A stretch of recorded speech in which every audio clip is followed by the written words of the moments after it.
Well, welcome back to the Art of Boat Building. Today, well, in the last episode you saw that I had finished up the strongback for the Little Auk 11. Today, with some help from my friends, we're going to start strip planking the Little Auk. So I have two friends here. Both are members, are founding members of the Boat Building Academy that I sponsor. They've both been founding members, and so they're been building boats with me for over 4 years. So if you want to know more about the Academy, there is a link in the description. So the two fellows here is Joseph Castaldi and Pat Cahill. And like I said, they've both been with the program for 4 years, and we've done many projects together in person. Joseph is building a melon seed skiff, and Patrick is building a Psalm Sound 12.5. So anyway, they're going to be giving me a hand for the day, and Joseph's going to hang around for a little longer than that, and you'll hear a little bit more from them and their ideas on boat building soon. So the first thing we have to do is we need to flip the strongback over because we start on the bottom.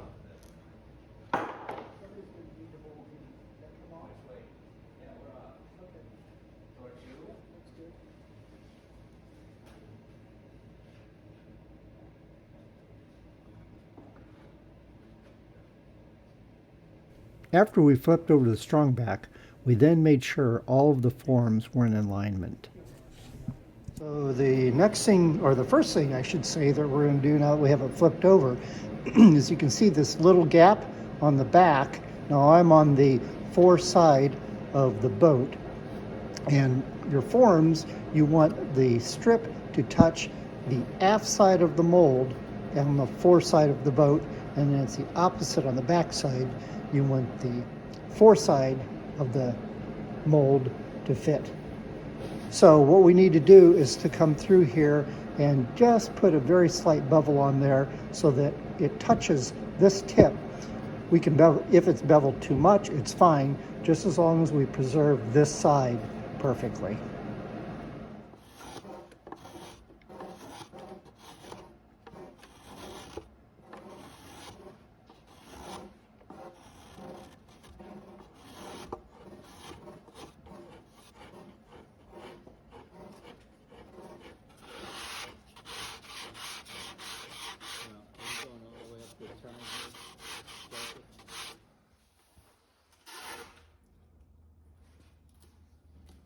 Once we got all of the forms beveled, Joe and Pat began taping all of the edges of the forms. This is a process that we need to do in order to keep any glue squeeze out that may occur from sticking to the forms. This green tape is a 3M product that is made specifically for rough surfaces.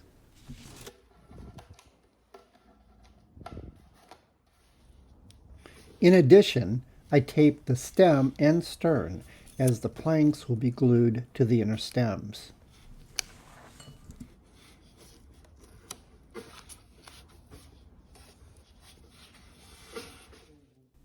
Having built 3 kayaks, Joseph is bringing some great kayak building tips and expertise to the build. Blocks that we put on here that are lined up with the shear line on the forms. You know, I've got a whole bunch of these little C-clamps, and along with a little clamp like this, it helps hold the strip down. Without too much coercion, I can get it to fit okay. The inside of that form, that one looks okay still. These are at the shear line, and the shear line on this one is right there. This has to come all the way down like that. I think I can get there just like that. So we're also going to take off the bead, make this strip a little bit thinner. It'll be easier to bend the way we want.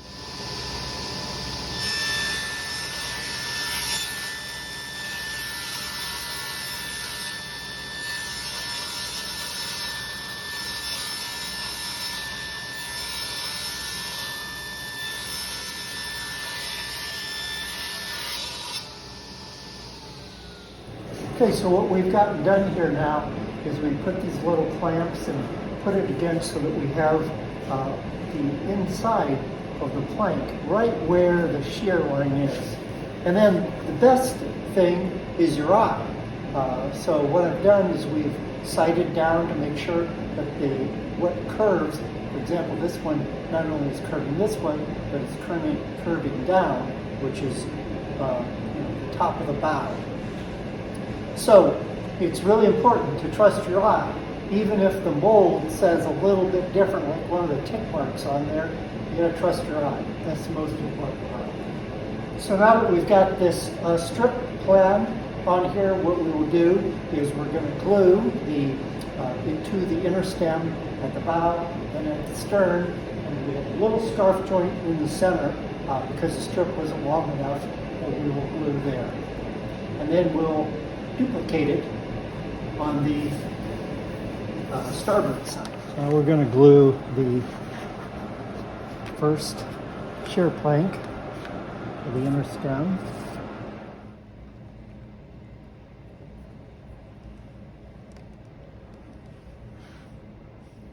This is a little scarf joint, and it's just a 45. You can see how that's going to go together. In the camera, it don't look like it because it got a little pencil smooched there. But it goes just like that. So what I'm going to do is put just a dot of glue. All I want it is on the scarf right here. And to hold it together, we've got a couple of little pieces here. They're taped so they don't stick. And then you use your third hand to clamp it. I'm going to go this way with it. Preserve the cove? I want to do, yeah. So I want to go this way, and mainly because you can see that the weight of that was pulling it down. So by putting this one on this side, then it balances it. And the cove is perfect.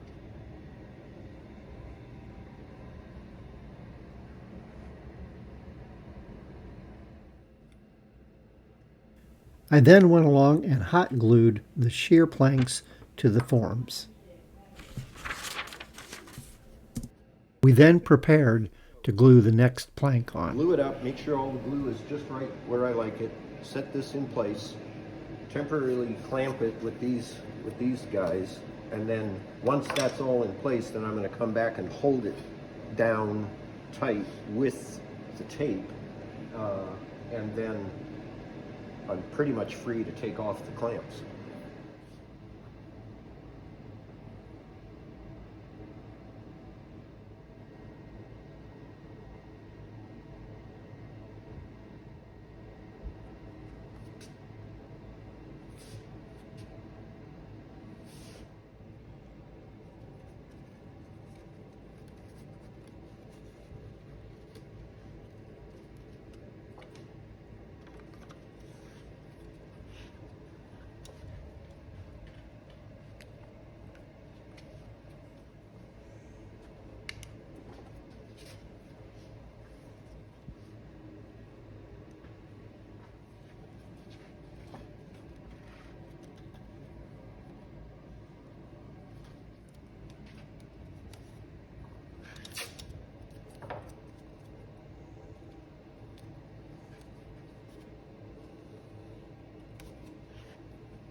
After the first day, Pat bid us farewell. Past viewers may recognize Pat as having helped me out with several projects.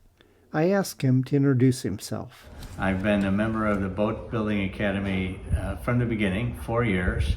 Have been able to meet some fantastic boat builders, and it's been a pleasure to work with Bob and get advice from him and all the other guys in the group. The Saturday or the Thursday meetings are something you just don't ever want to miss, because there's always someone's got a new problem or a new success that they want to share, and problems are solved in the group. We've got about 25 now, Bob, 25 members in the group, and almost any problem you run across, someone has already solved. So it's been a great experience for me. It's helped me an awful lot in my boat building skills. In the remainder of the day, we were able to get 5 rows of planks on both the port and starboard sides. So the second day here, another member of the Boat Building Academy, Matt Moeller, is joined to help us out. And he's from Indianapolis, and Matt is also a member of the Boat Building Academy. And so how long have you been a member, Matt? I'm thinking about a year. And tell them what kind of boat you're building. It will be an inboard electric runabout, a little bit of a mismatch of styles, lapstrake, plywood strakes, a little bit of everything, but just something that speaks to me. Yeah. So Matt and I met out at the Wooden Boat School in Paul Gartside's design class, and I was designing my runabout, and Matt was designing a runabout. We sat next to each other, and we had a great time, and now he's a part of the academy. So.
When I place this piece in, it fits nicely against these forms here.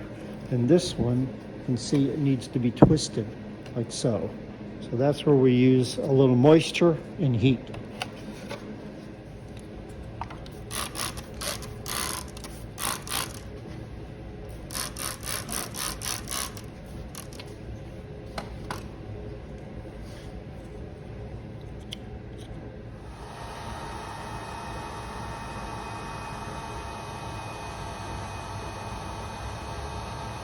I think by just heating it real slow, and let it completely dry, it heats the wood up better. Gets the wood hotter than doing and just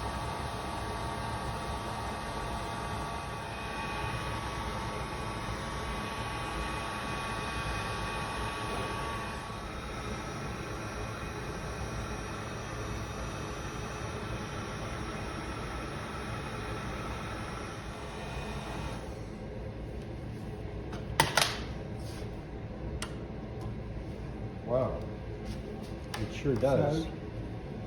That's an improvement. yeah. Now when we fit this up, you can see it lays in there very nicely. So now we'll get that glued up.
itself.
So one of the things we've done here, in addition to putting this 2x4 here as a work surface so that we can prepare strips, is I built a couple of little miter boxes here out of some 1/2-inch plywood so that we can just set this right up with the strip, and they're screwed down to this 2x4 so that it doesn't move around, and then we can very easily try.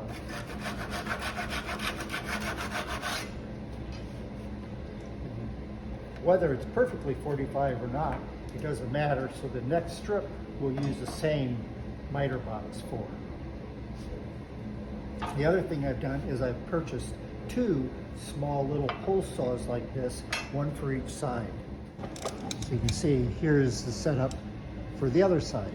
Another little trick is I've taken one of the strips, a little piece of it here, and I've wrapped it with some 220 sandpaper. The sandpaper, as you've seen me use before, is self-adhesive. So I've made several of these, and it's really important, especially where 2 joints have come together like this, so that when you want to come along and clean that joint up like that, so that I can tell that it's the same level, nice and smooth. So I tend to run it all the way around the whole cove so that it's nice and clean.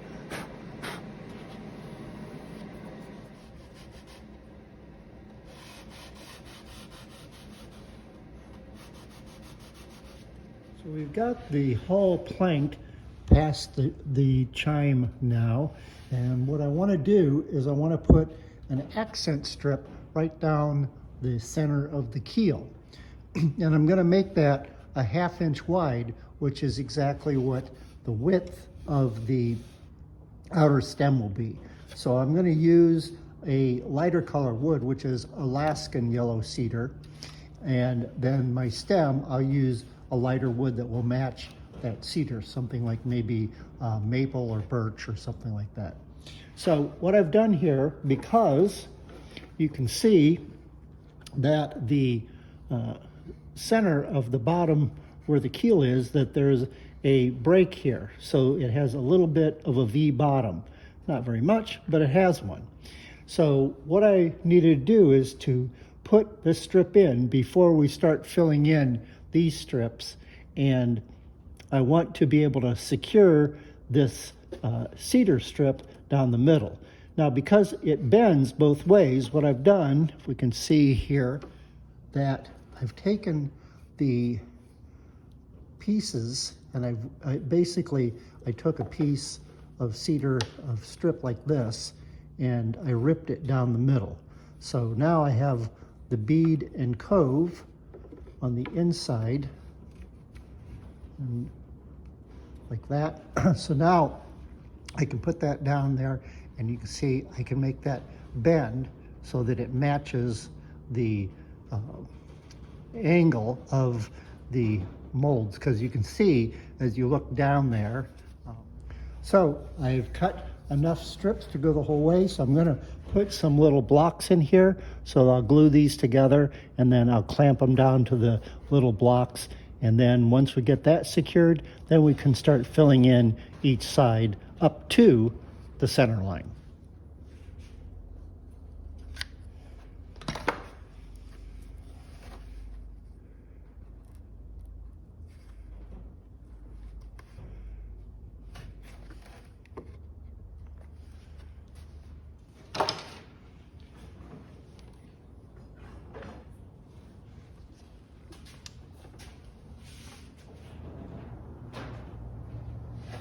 All right, that's it for my center line on the bottom of the boat, on the keel.